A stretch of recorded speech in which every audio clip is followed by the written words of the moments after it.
하나님의 말씀 누가복음 2장 1절로 우리 20절 말씀까지 같이 한번 합독을 하시도록 하겠습니다.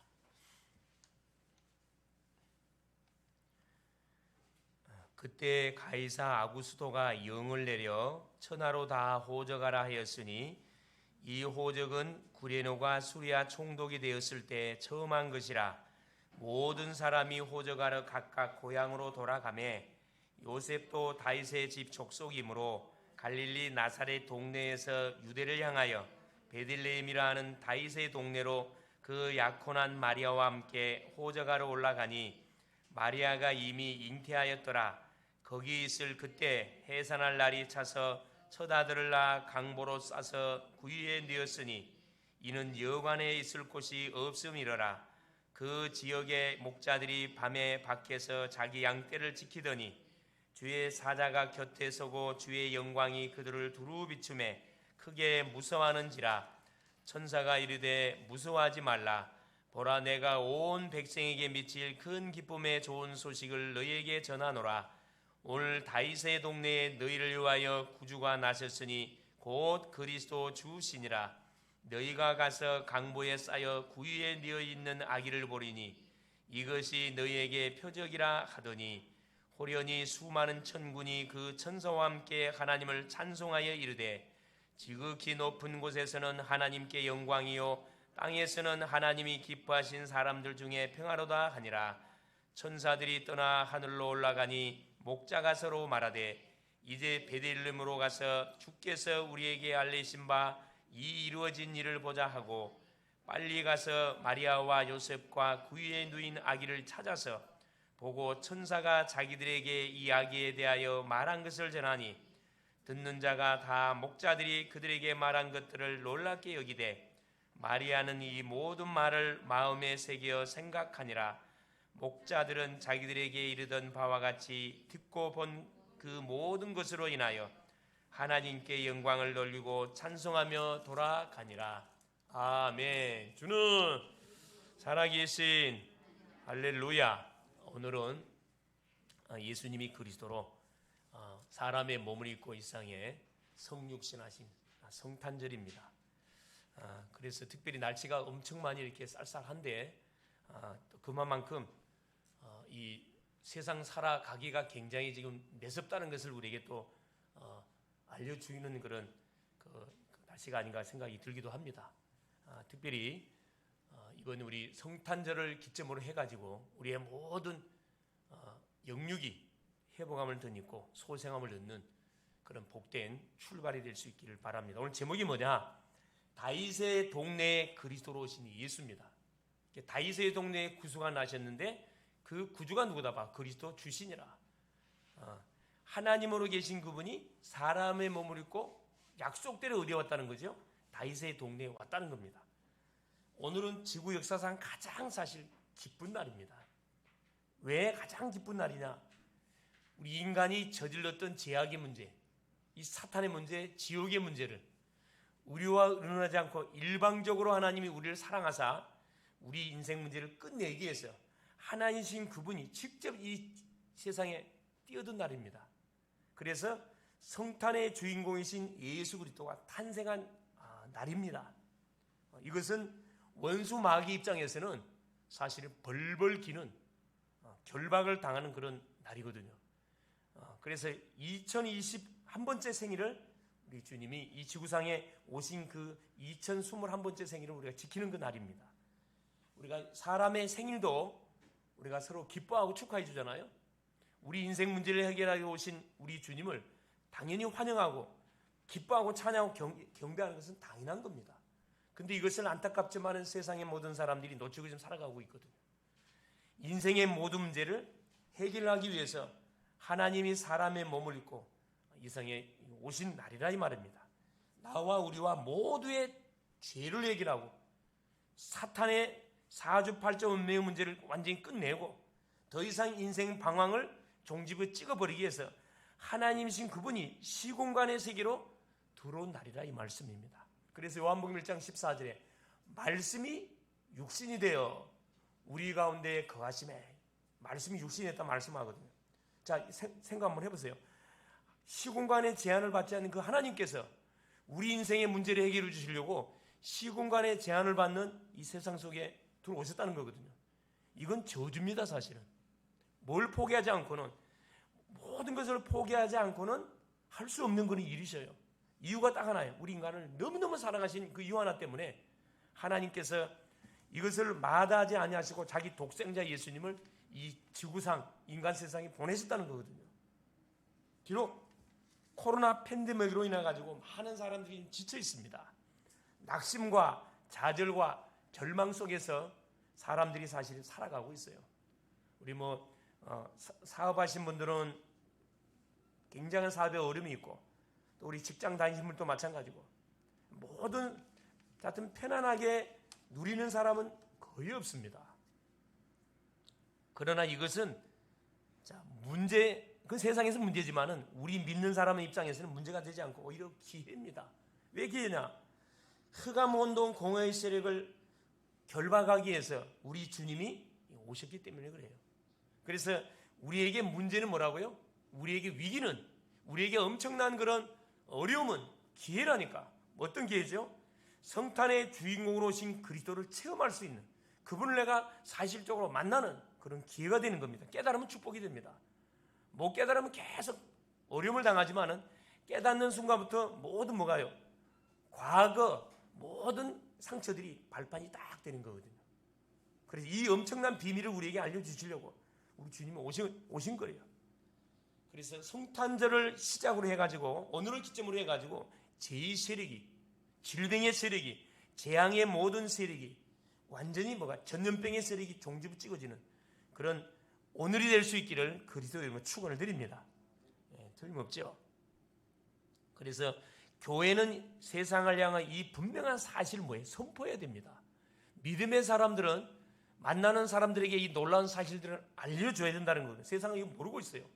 알려줘야 됩니다. 절망 속에 빠진 세상 속에 하나님이 복음의 빛을 비추기 위해서 그리스도로 오셨거든요. 얼마나 감사합니까?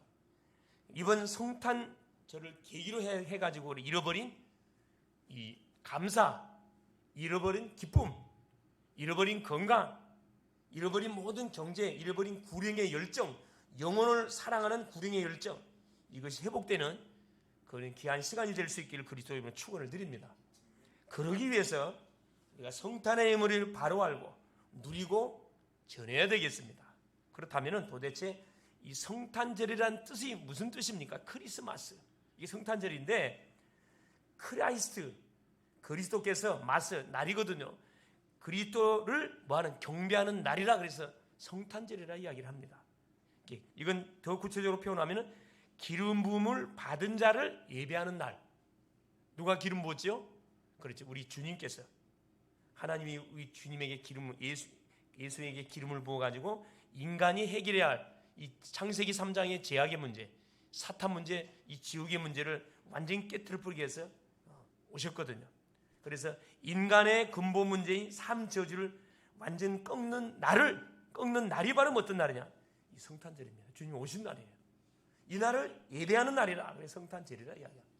우리가 의미를 바로 알고 하나님 앞에 예배하게 될 때 우리 영육의 모든 닫힌 문들이 활짝 열리게 됩니다.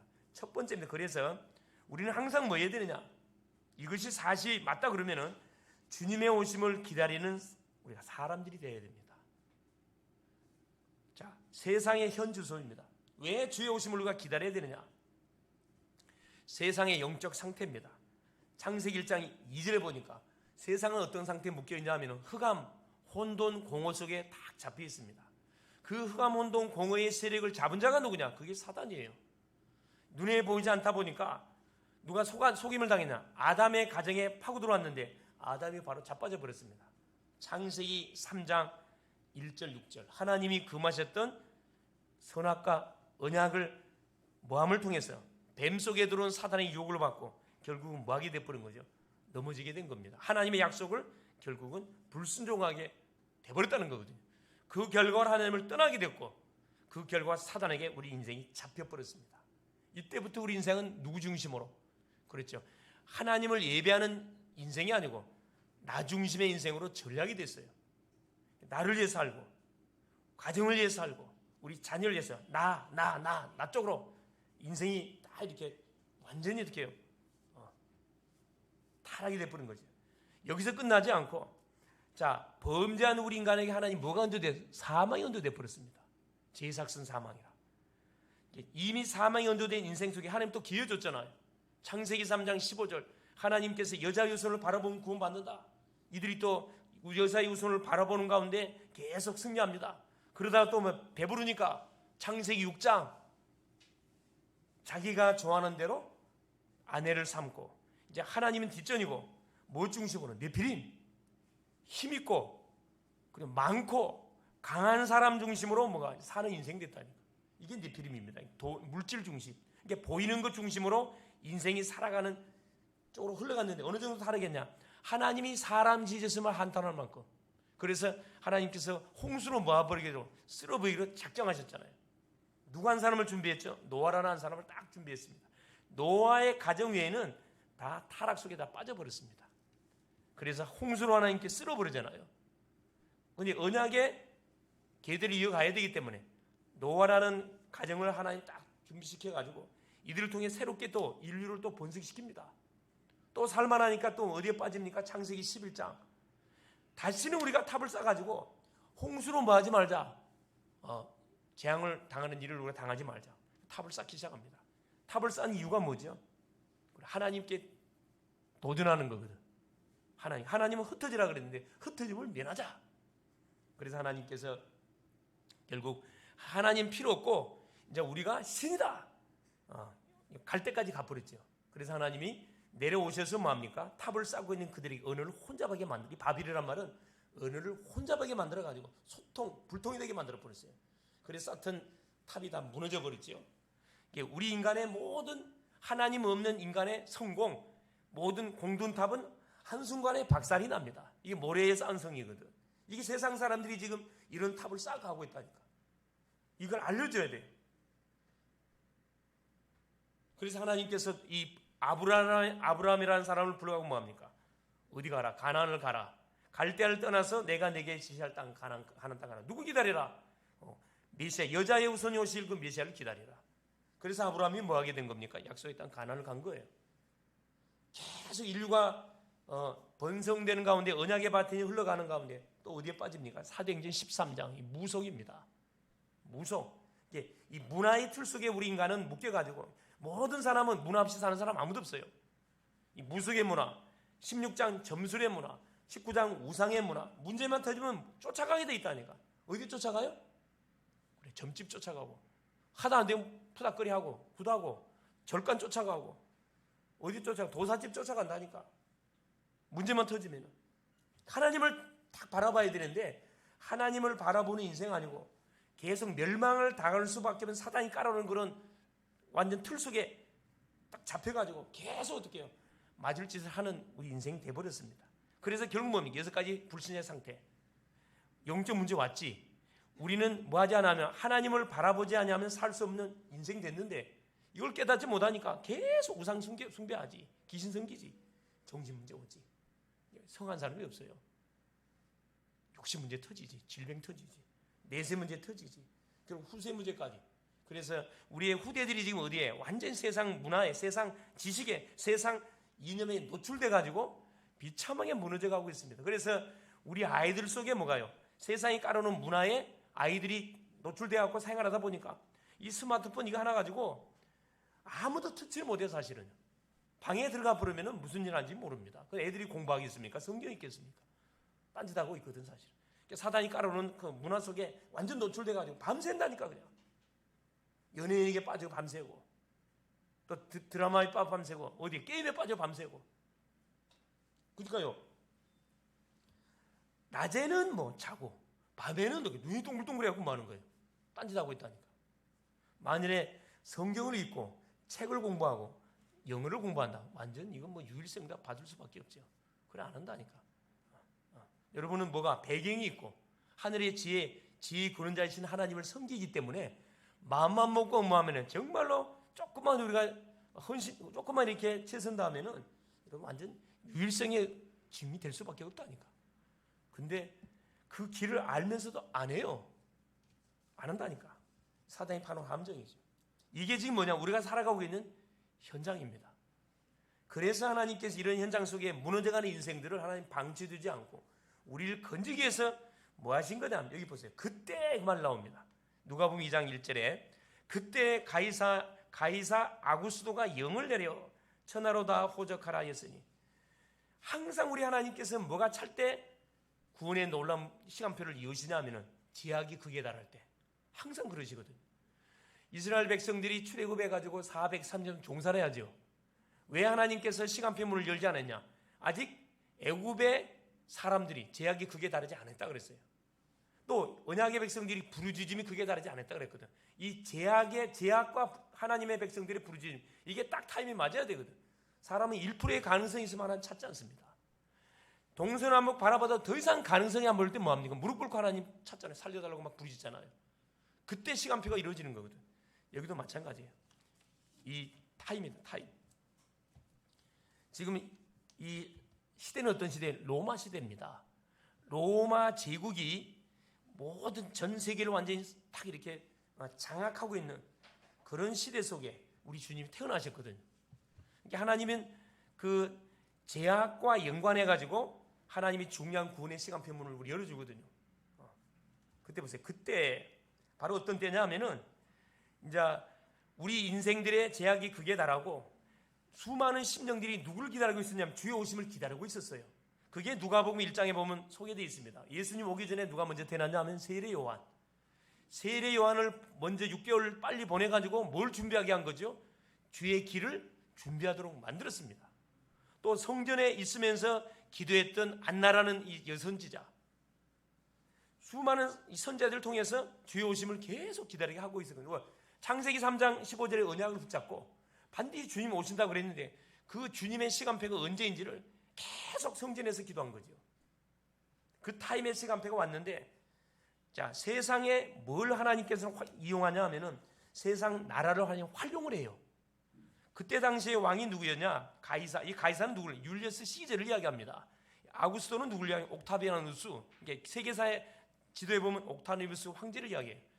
로마의 초대 황제입니다. 이 아구스토는 누구냐 하면 원래 이 라틴어로 기록된 말인데 로마의 일대 황제. 이 사람이 원래 이름은 옥타비아누스인데 왜 아구스토라는 이름을 지었는데 이게 신의 아들이란 말이거든요. 로마의 원로원에서 지어진 이름이에요. 완전히 소위 말하는 이제 존경한다 이 말이지. 당신이 신의 아들이다. 그래서 일대 황제 때 이 황제가 뭘 내리냐면은 병을 내려, 영을 내립니다. 원래 이 율리어스 시저의 조카입니다. 이 옥타비아누스는. 이게 시저가 아들이 없었거든. 근데 아들이 없다 보니까 황제 자리를 물려줘야 되겠는데 이게 자기 조카를 자기 양아들로 입양을 했어요. 그래가지고 이 사람이 황제 자기 시저를 이어서 이렇게 황제 자리를 이어받은 사람이거든. 황제가 되자마자 전 방에다가 호적하라는 명령을 내리게 됩니다. 이 타임이 어떤 타임이냐면은 이제 주님이 오셔야 되는 그런 타임이에요. 주님이 성육신해야 되는 타임이라니까 딱 맞춰서 이들은 몰라요. 이들은 모르고 주들이 호적하라는 명령을 내리게 됐거든. 그래서 천하로 다 호적하라. 여기 이제 2절을 보니까 이 호적은 구레노가 수리아 총독이 되었을 때 처음 한 것이라. 이제 두 번째 지금 인구조사를 하는 겁니다. 자, 모든 사람이 3절에 호적하러 각각 고향으로 돌아가며, 호적하려면 어디로 가야 되죠? 자기가 태어난 고향으로 돌아가야 돼.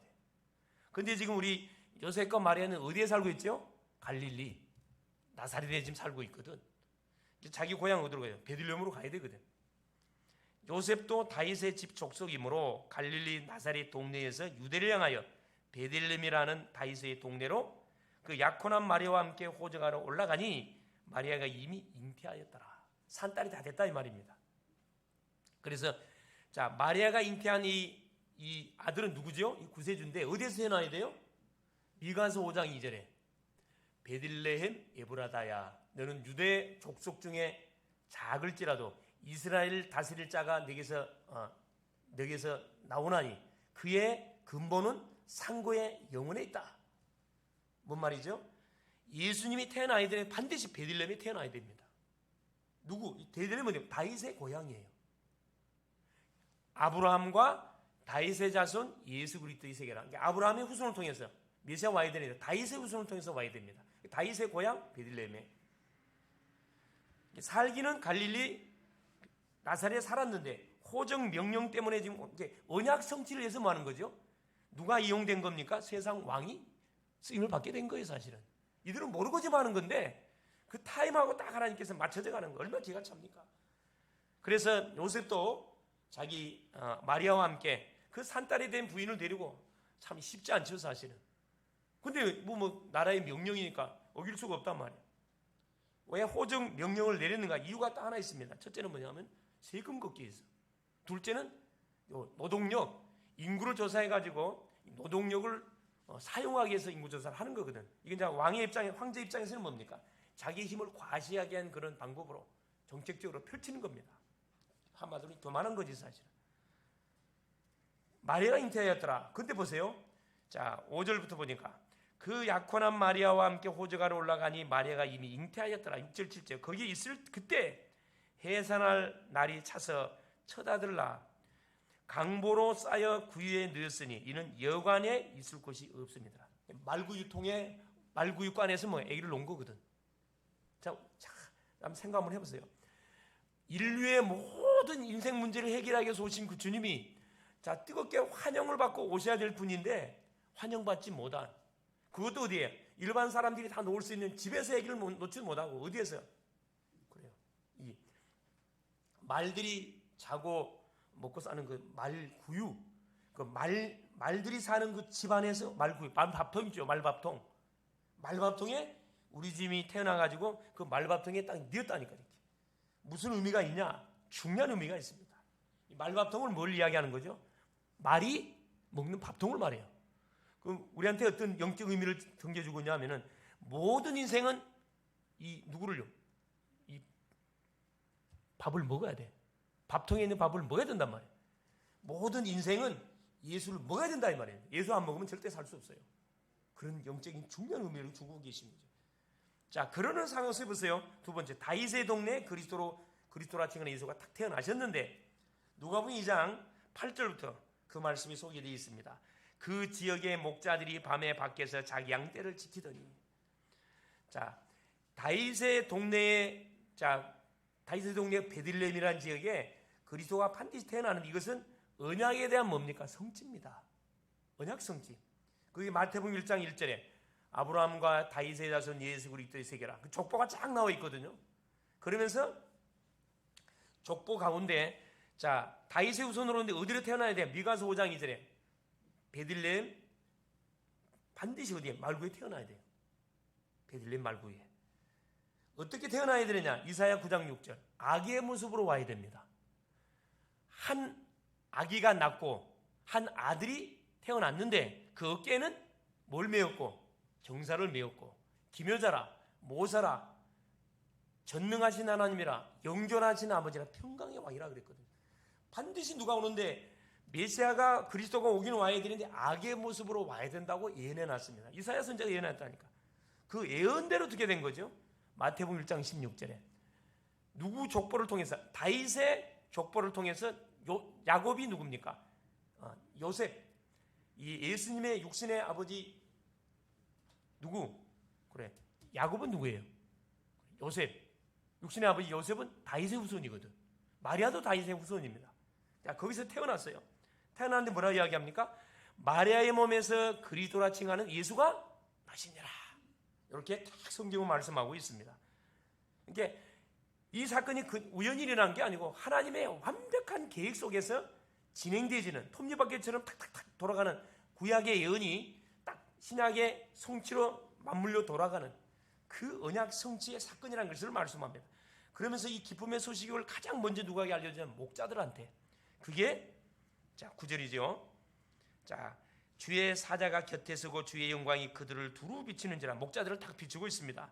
크게 목자들이 무서워하는지라. 천사가 이르되 무서워하지 말라. 보라, 내가 온 백성에게 미칠 큰 기쁨에 좋은 소식을 너희에게 전하노라.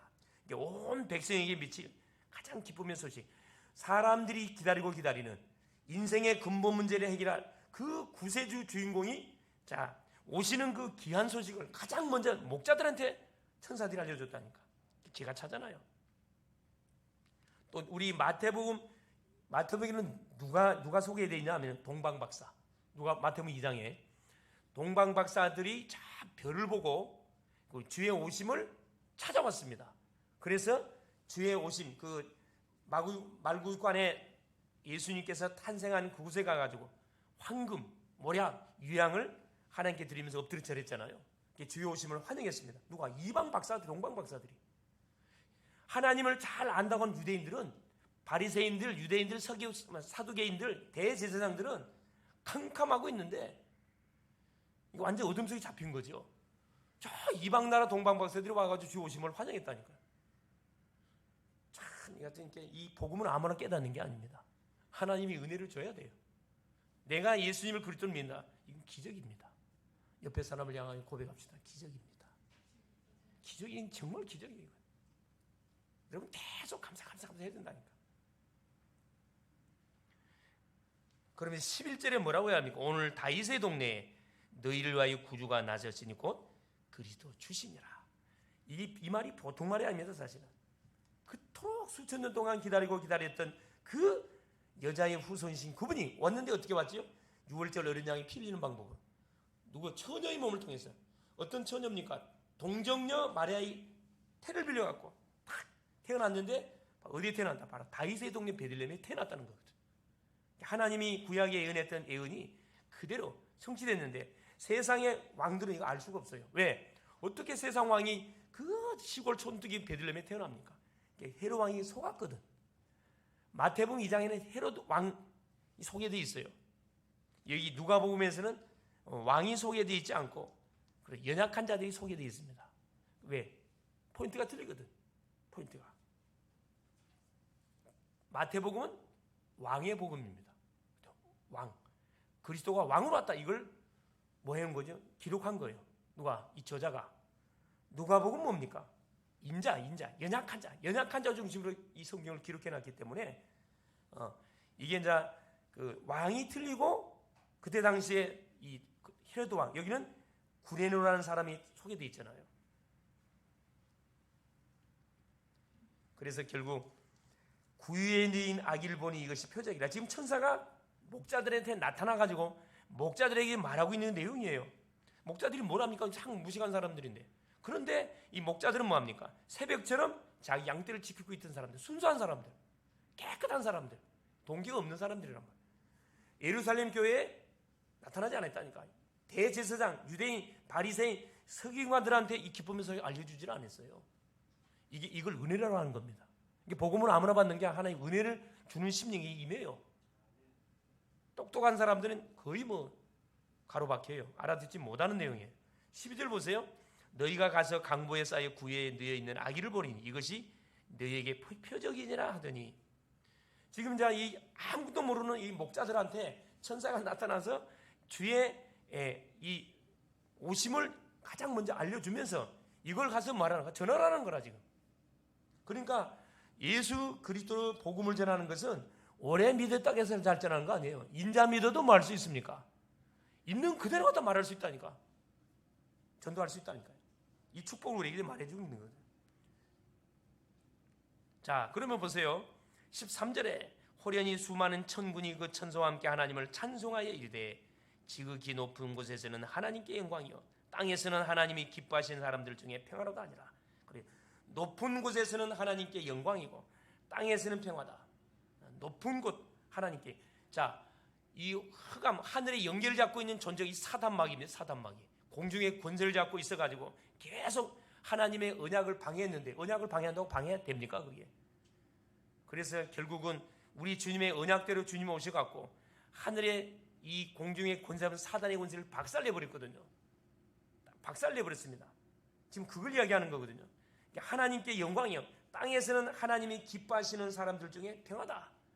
애타게 구원을 기다리고 있었던 인생들, 구원받은 주의 백성들한테는 이거 말할 수 없는 기쁨이고 평화라는 겁니다. 하나님과 관계가 단절됐던 우리 사이를 하나님께서 성육신 하심을 통해서 뭐 한 거죠? 하늘과 땅을 연결시켜버렸단 말이거든요. 자, 목자들이 베들레헴으로 가서 15절 17절입니다. 천사들이 떠나 하늘로 올라가니 목자가 서로 말하되 이제 베들레헴으로 가서 주께서 우리에게 알리신 바 이루어진 일을 보자 하고 빨리 가서 마리아와 요셉과 그 위에 누인 아기를 찾아서, 천사들의 지시를 따라서 이들은 그대로 가서 실천했다니까. 가 보니까 마리아가 말구에 아기를 놔놓고 말구에 지금 아기를 갖다 눕혀놨어요. 17절 보고 천사가 자기들에게 이 아기에 대하여 말한 것을 전하니, 이게 요셉과 마리아에게 뭐 해준 거죠? 천사가 전한 소식들을 전해준 겁니다. 당신들이 놓은 그 예수는 누구다? 구주라는 것을, 그리스도라는 것을 전해준 거예요. 자, 그런데 보세요. 18절 보세요. 듣는 자가 다 목자들이 그들에게 말한 것들을 놀랍게 여기되, 이 무식한 목자들이 전해주는 내용을 깜짝 놀라잖아요. 이들이 뭐 성경을 합니까? 뭐 아무도 모르는데 천사가 지시한 그대로가 전달해 줬는데 듣는 사람들이 깜짝 놀랐는데 보세요. 19절 마리아는 이 모든 말을 마음에 새기어 생각하니라. 이 마리아는 언약을 잡은 사람이거든. 그러니까 우리가 보세요. 이 포럼할 때 언약을 잡고 기도한 사람들은 포럼할 때 이것이 언약 성취구나 이걸 확인합니다.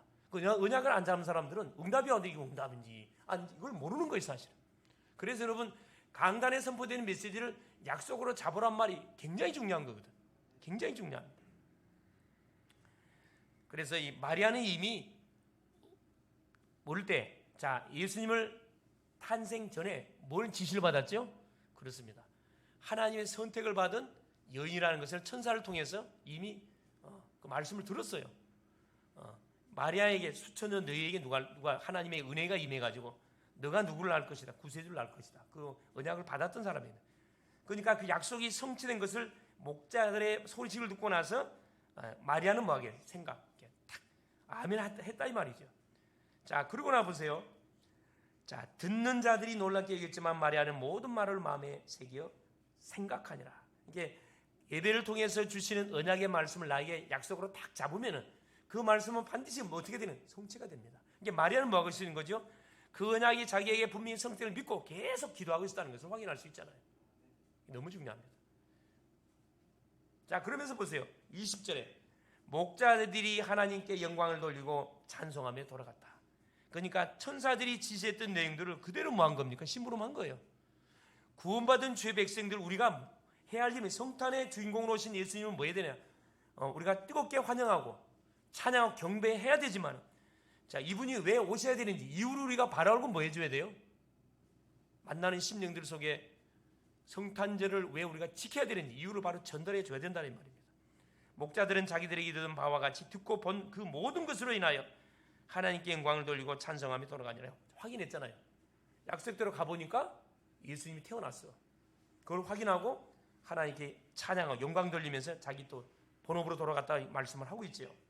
그러니까 우리의 삶이 어떤 삶이 돼야 돼? 이런 삶이 돼야 됩니다. 계산하지 않고, 그렇죠, 되지 않고 말씀이 임한 대로 뭐 하면 됩니까? 순종하고 뭐 하면 돼요? 믿으면 됩니다. 그러면 반드시 역사 일어나요. 이게 결론이 뭐냐? 성탄절은 모든 일과 뜨겁게 주의 오심을 환영하고 축하해야 할 날입니다. 이건 신불시를 막론하고 모든 인생들이 주의 오심을 뜨겁게 환영하고 축하해야 돼요. 왜? 인류의 모든 제약의 문제를 도말하기 위해서 오신 분이시니까. 당연한 거잖아요. 모든 인간이 지은 죄, 사망의 세력을 도말하기 위해서 우리 주님이 제사장으로 오셨기 때문에 당연히 환영해야 됩니다.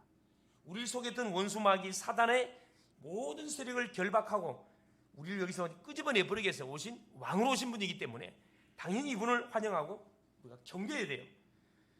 또 하나님을 떠나서 유리 방하는 인생 문제를 완전히 뭐 해버린 거죠? 해결하시고 하나님 만나는 길을 열어버린 완전한 참된 선지자로 오셨기 때문에 당연히 이분을 우리가 환영하고 경배해야 됩니다. 즉 모든 인생 문제를 해결하기 위해서 우리 주님이 성탄의 중경에 오셨기 때문에 당연히 왜요? 경배받아야 마땅할 뿐이죠. 그래서 이 사실을 바로 알고 우리가 뭐 누리고 전할 수 있어야 됩니다. 주의 오심을 당당하게 뭐 할 수 있어야 돼요? 자랑할 수 있어야 된다니까. 자랑할 수 있어야 돼요. 그 증인들이 바로 누구냐? 배를 보고 찾아와 황금과 유황과 모략을 드렸던 동방박사들. 또 누굽니까? 그래, 새벽처럼 자기 양떼를 지키고 있었던 목자들이었습니다. 이 소식을 누가 전해? 천사들이 전해줬어요. 천사들이. 그래서 성탄의 참된 의미를 우리가 바로 알고 바로 누리고 뭐 해야 되느냐? 만나는 모든 사람들에게 전달하는 최고의 뭐가? 증인이 우리가 되어져야 되겠습니다. 그 축복의 증인들 될 수 있기를 그리스도의 이름으로 축원을 드립니다. 살아계신 하나님 감사드립니다. 성탄의 주인공으로 오셔서 우리가 도말할 해결할 수 없는 죄악의 문제, 이 사단의 문제, 지옥의 문제를 하나님 완전히 깨뜨리시고 우리에게 완전한 승리의 소식을 알리기 원하여 성탄의 주인공으로 오신 그 주님을 뜨겁게 환영하고 찬양하고 경배합니다. 하나님 그 주님을 남은 한 주간뿐만 아니라 일평생 동안 그 주님 앞에 날마다 감사하며 찬양하며 경배하며 하나님이여 증거하는 우리 글로벌 제적계 모든 우리 성도님들이 될 수 있도록 성령으로 역사하여 주옵소서. 그래서 흑암운동 공회에 잡혀 씨름하며 인생의 답을 찾아 동서남북으로 헤매고 있는 수많은 영혼들, 우상에 빠지고 아버지 이단 사이비 적그리스도의 세력에 빠져서 하나님 인본주의 불건주의 신비주의 여기에 빠져서 하나님 계속해서 고통과 재앙과 저주의 삶을 사는 인생들에게 하나님이여 이 문제를 도말하시게 오신 성탄의 주인공이신 그리스도를 말함으로 하나님이여 모든 묶인 것 가운데서 해방받는 그 아버지 하나님 축복의 사역을 남은 시간도 우리가 감당해가는 하나님 은혜를 우리에게 허락하여 주셨사오니 이걸 망설이지 않고 양보하지 않고 당당하게 만나는 모든 심령들에게 하나님 그리스도를 선포할 수 있도록 성령으로 역사하여 주시옵소서. 그래서 죽은 자를 살리고 병든 자 치유하며 묶인 모든 자들을 하나님 해방케 하는 그런 하나님 주의 백성들 다 되게 하옵소서. 그리스도 되시는 예수님의 이름으로 간절히 기도 올리옵나이다. 아멘.